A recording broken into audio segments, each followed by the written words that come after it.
ಕೆನಲಲ್ಲಿ ನೀರು ತುಂಬಿ ಹರಿತದೆ. ತಣ್ಣಗೈತಲ್ಲ ಅಲ್ಲಿ.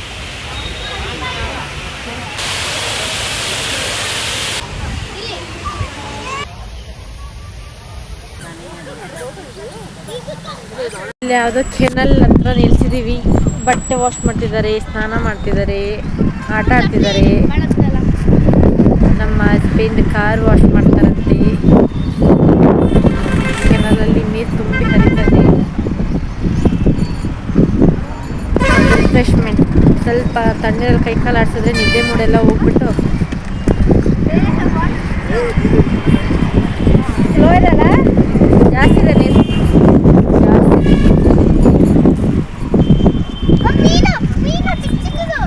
ಏನು ಮಾಡಲಿ,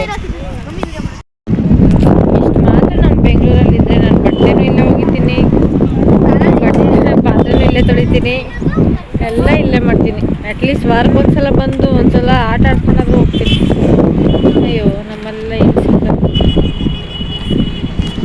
ಹಿಂಗೆ ಬಕೆಟ್ ಸಾಲ ಇಸ್ಕೊಂಡು ಅದರಲ್ಲಿ ಕಾರ್ ವಾಶ್ ಮಾಡೋದಕ್ಕೆ ಬರಲ್ಲ, ಆಚೆ ಬರಲ್ಲ. ಟ್ಯಾನ್ ಆಗಿಬಿಡ್ತಾಳಂತೆ ನಮ್ಮ ಅಕ್ಕ ಆಚೆ ಬಂದರೆ, ಅದಕ್ಕೆ ಬರ್ತಾ ಇಲ್ಲ. ಬಿಸಿಲಂತ ಟ್ಯಾನ್ ಆಗಿಬಿಡ್ತಾಳೆ ಅಂದ್ಬಿಟ್ಟು ಆಚೆ ಬರ್ತಾ ಇಲ್ಲ.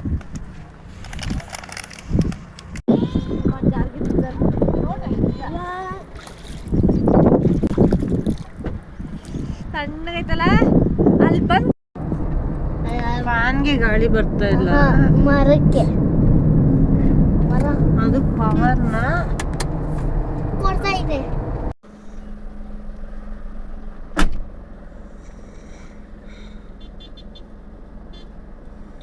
ಹೇಳು. ನಾನು ಫಸ್ಟ್ ಟೈಮ್ ನೋಡಿರೋದು ಈ ಥರದ ಜೋಳದ ಗಿಡ. ಸಗದಾಗೈತೆ, ಗಿಡ ತುಂಬ ಐತೆ. ಈ ಕಡೆ ಕೀಳಕ್ಕಾಗಲ್ಲ, ಅಲ್ಲ ಕಚ್ಕೊಂಬಂದೆ. ಮಾಡ್ತಿದ್ದಾರೆ. ಇದು ಸೀಸನ್ ಅಲ್ಲ, ಮುಗೀತಿದ್ರದ್ದು ಸೀಸನು, ಬಟ್ ಇಲ್ಲಿ ಮಾಡ್ತಾ ಇದ್ದಾರೆ ಆಂಧ್ರ ಹತ್ರ. ಸೊ ಅದಕ್ಕೆ ತಗೊಳ್ಳೋಣ ಅಂತ. ಒಂದು ಕಾಯಿ 40 ರೂಪಾಯಿ ಅಂತೆ. ಒಂದು ಕಾಯಿ 40 ರೂಪಾಯಿ ಅಂತೆ, 3 ಪೀಸ್ಗೆ. ಅದಕ್ಕೆ ಇವಾಗ 4 ಕಾಯಿನ 100 ರೂಪಾಯಿ ಮಾಡ್ಕೊಡಿ ಅಂತ ಕೇಳ್ತಾ ಇದ್ದಾರೆ. ಕೊಡ್ತಾರೆಲ್ಲ ಗೊತ್ತಿಲ್ಲ, ಕೊಡ್ತಾರೆ.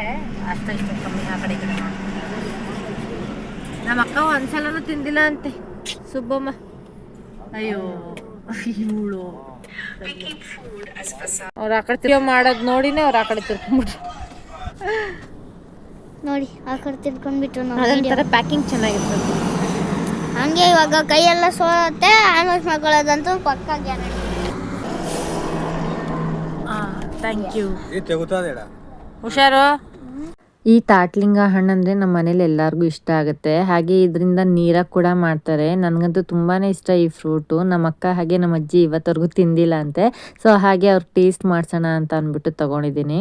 ಇನ್ನು ಎಲ್ಲ ತಿಂದ್ಬಿಟ್ಟು ಮಲ್ಕೊಂಡ್ಬಿಟ್ಟಿದ್ದಾರೆ. ನನಗೂ ತುಂಬಾ ನಿದ್ದೆ ಇಳಿತಾ ಇತ್ತು. ಯಾಕೆಂದರೆ 5 days ಕಂಟಿನ್ಯೂಸ್ಲಿ ಟ್ರಾವೆಲಿಂಗ್ ಅಲ್ವಾ. ಹಾಗೆ ಎಲ್ಲಾದರೂ ಸ್ಟಾಪ್ ಕೊಟ್ಟು ಹೋಗೋ ಥರ ಇದ್ದಿದ್ರೆ ಅಷ್ಟು ನಿದ್ದೆ ಬರ್ತಾ ಇರಲಿಲ್ಲ. ಬಟ್ ನಾವು ಮಂತ್ರಾಲಯ ಟು ಬ್ಯಾಂಗ್ಳೂರು ಒಂದೇ ರೋಡ್, ಅಂದರೆ ಎಲ್ಲೂ ಸ್ಟಾಪ್ ಕೊಡ್ದಂಗೆ, ಯಾವುದು ಸೈಟ್ ಸೀಯಿಂಗ್ ಪ್ಲೇಸಸ್ ಇಲ್ದಿರ.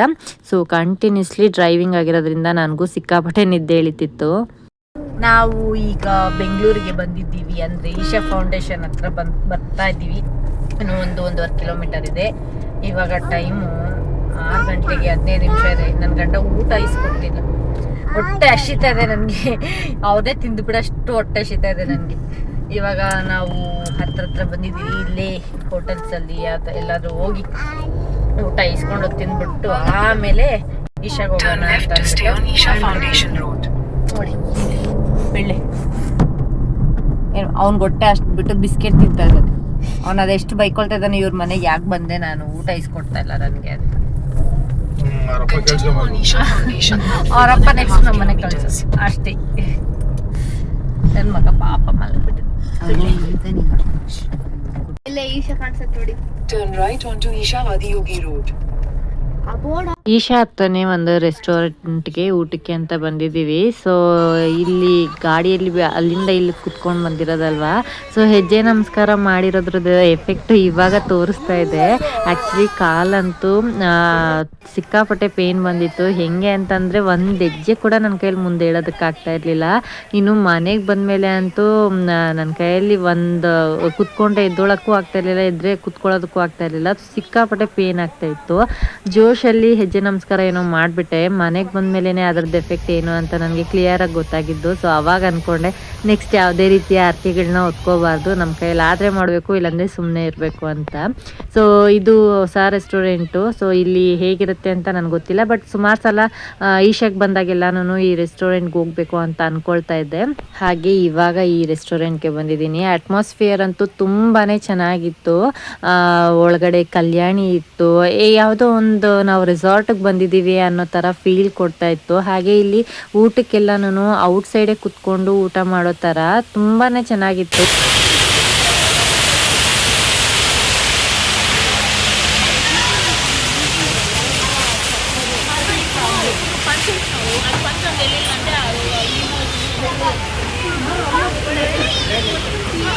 ಇನ್ನು ಮಕ್ಕಳಿಗೆಲ್ಲ ಆಟ ಆಡೋದಕ್ಕೆ ಈ ಥರ ಪ್ಲೇ ಐಟಮ್ಸ್ ಎಲ್ಲ ಇಟ್ಟಿದ್ರು. ಸೊ ಇದೆಲ್ಲ ನಾನು ಬಿಸ್ನೆಸ್ ಮೈಂಡೆಡೇ, ಬಿಕಾಸ್ ಈ ಥರ ಇದ್ದರೆ ಯಾರಿಗಿಷ್ಟ ಆಗಲ್ಲ ಹೇಳಿ. ಫುಡ್ ಸ್ವಲ್ಪ ಕಾಸ್ಟ್ಲಿ ಆದ್ರೂ ಈ ಥರ ಅಟ್ಮಾಸ್ಫಿಯರಲ್ಲಿ ಹೋಗಿ ತಿನ್ನೋದಕ್ಕೆ ತುಂಬಾ ಖುಷಿ ಆಗುತ್ತೆ.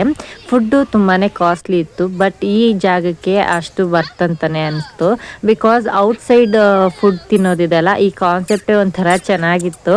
ನನಗಂತೂ ತುಂಬ ಇಷ್ಟ ಆಯಿತು. ಶಿರೀನ್ಗಂತೂ ಅದು ಮಕ್ಕಳಿಗೆ ಜಾರಬಂಡಿ ಎಲ್ಲ ಇರೋದ್ರಿಂದ ಅವ್ನು ಸಿಕ್ಕಾಪಟ್ಟೆ ಖುಷಿ ಆಗ್ಬಿಟ್ಟಿದ್ದ, ಆಟ ಆಡ್ಕೊಂಡು ಅವನ ಪಾಡ್ಗೆ ಅವನಿದ್ದ.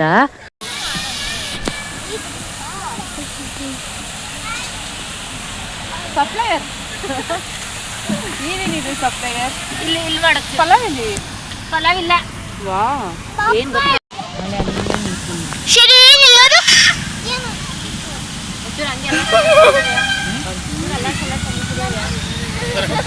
ಕಾಫಿ ಕುಡ್ದಂಗೆ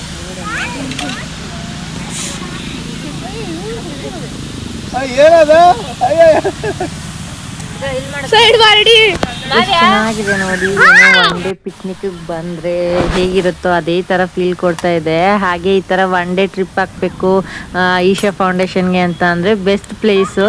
ತುಂಬಾ ಚೆನ್ನಾಗಿ ಎಂಜಾಯ್ ಮಾಡ್ಬೋದು. ಮಕ್ಳಿಗೂ ಅಷ್ಟೇ, ಫೋಟೋಶೂಟ್ಗೂ ಅಷ್ಟೇ, ಊಟಕ್ಕೂ ಅಷ್ಟೇ. ಫುಡ್ ಎಲ್ಲ ತುಂಬಾ ಚೆನ್ನಾಗಿತ್ತು. ಫುಡ್ಡಲ್ಲಿ ಏನು ಕಾಂಪ್ರಮೈಸ್ ಆಗೋ ಅಂಥದ್ದೇ ಇಲ್ಲ, ತುಂಬಾ ಚೆನ್ನಾಗಿತ್ತು. ಊಟ ಎಲ್ಲ ಮುಗಿಸ್ಕೊಂಡು ಇವಾಗ ಆಚೆ ಬಂದಿದ್ದೀವಿ. ನೈಟಲ್ಲಿ ನೋಡಿ ಎಷ್ಟು ಚೆನ್ನಾಗಿ ಕಾಣಿಸುತ್ತೆ ಹೋಟೆಲ್, ಆ್ಯಂಡ್ ಅಲ್ಲಿ ಲೊಕೇಶನ್ ಕೂಡ ಚೆನ್ನಾಗಿದೆ. ಎಲ್ಲ ಇಲ್ಲಿ ಆಗ್ತಾರೆ, ಕಾರ್ ಪಾರ್ಕ್ ಆಗಲ್ಲ ನೋಡಿ. ಏನ್ ಹೇಳು? ದುಡ್ಡು ಪಾರ್ಕಿಂಗ್ ನೋಡೋರು, ದುಡ್ಡು ಪಾರ್ಕಿಂಗ್, ಪೇ ಪಾರ್ಕಿಂಗ್. ಶಾಪಿಂಗ್ ಇದೆ. ಹಾ ಇಲ್ಲ ಇದೆ.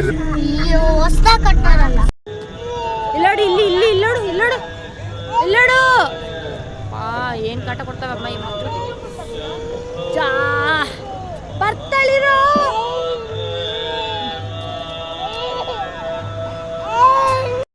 ನಾವು ಈಶಾ ಫೌಂಡೇಶನ್ಗೆ ಬರೋಷ್ಟೊತ್ತಿಗೆ ಕರೆಕ್ಟ್ ಟೈಮ್ ಆಗಿತ್ತು, ಯಾಕೆಂದರೆ ಇವಾಗ ಲೈಟಿಂಗ್ ಶೋ ಇದೆ. ಸೊ ಈ ಟೈಮ್ಗೋಸ್ಕರ ಅಂತಲೇ ನಾವು ಬಂದಿದ್ದು. ಎಕ್ಸಾಕ್ಟ್ ಟೈಮ್ಗೆ ನಾವು ಕರೆಕ್ಟಾಗಿ ರೀಚ್ ಆಗಿದ್ವಿ.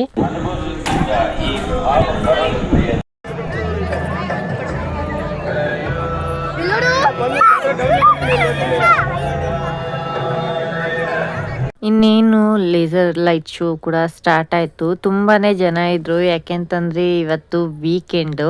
ಸೊ ನಾವು ಬಂದಾಗ ಸಂಡೇ. ಸೊ ಸಂಡೇ ತುಂಬಾ ಕ್ರೌಡ್ ಇತ್ತು, ಆ್ಯಂಡ್ ಪಾರ್ಕಿಂಗ್ ಕೂಡ ಅಷ್ಟೇ ತುಂಬಾ ಕ್ರೌಡ್ ಇತ್ತು. ಹಾಗೆ ಅದನ್ನೆಲ್ಲ ಮುಗಿಸ್ಕೊಂಡು ಇವಾಗ ನಾವು ಬೆಂಗಳೂರು ಕಡೆ ಹೊರಡ್ತಾ ಇದ್ದೀವಿ.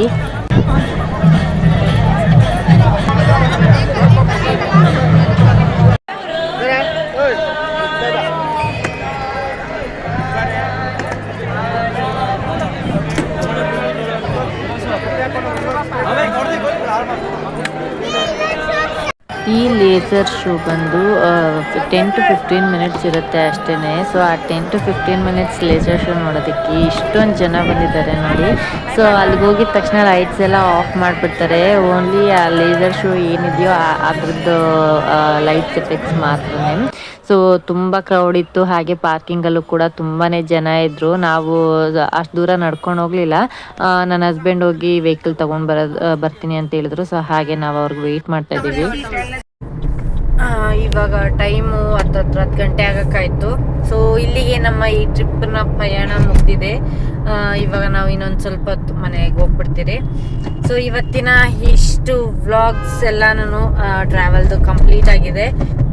ಇದು ಅಪ್ಲೋಡ್ ಆಗೋದು ಸ್ವಲ್ಪ ಲೇಟ್ ಆಗಿರುತ್ತೆ. ಸೊ ಐ ಹೋಪ್ ಎಲ್ಲ ಅರ್ಥ ಮಾಡ್ಕೊಂಡಿರ್ತೀರ. ಹಳೆ ವ್ಲಾಗ್ಸ್ ಕೂಡ ಪೆಂಡಿಂಗ್ ಇದೆ. ಹಾಕಿಸು ಚೆನ್ನಾಗಿ. ಹಳೆ ವ್ಲಾಗ್ಸ್ ಸ್ವಲ್ಪ ಪೆಂಡಿಂಗ್ ಇದೆ, ಅದನ್ನೆಲ್ಲ ಕಂಪ್ಲೀಟ್ ಮಾಡಿ ಹಾಕ್ತಾ ಇದೀನಿ. ಸೊ ಈ ವ್ಲಾಗ್ನ ನಾನು ಇಲ್ಲಿಗೆ ಎಂಡ್ ಮಾಡ್ತಾ ಇದ್ದೀನಿ. ಇಷ್ಟ ಆದರೆ ಲೈಕ್ ಮಾಡಿ, ಶೇರ್ ಮಾಡಿ, ಹಾಗೆ ಸಪೋರ್ಟ್ ಮಾಡಿ. ಮತ್ತೆ ಮುಂದಿನ ಹೊಸ ವ್ಲಾಗ್ ಜೊತೆ ನಾನು ನಿಮ್ಮ ಮುಂದೆ ಬರ್ತೀನಿ. ಅಲ್ಲಿವರೆಗೂ check bye bye. Thank you for watching. Good night.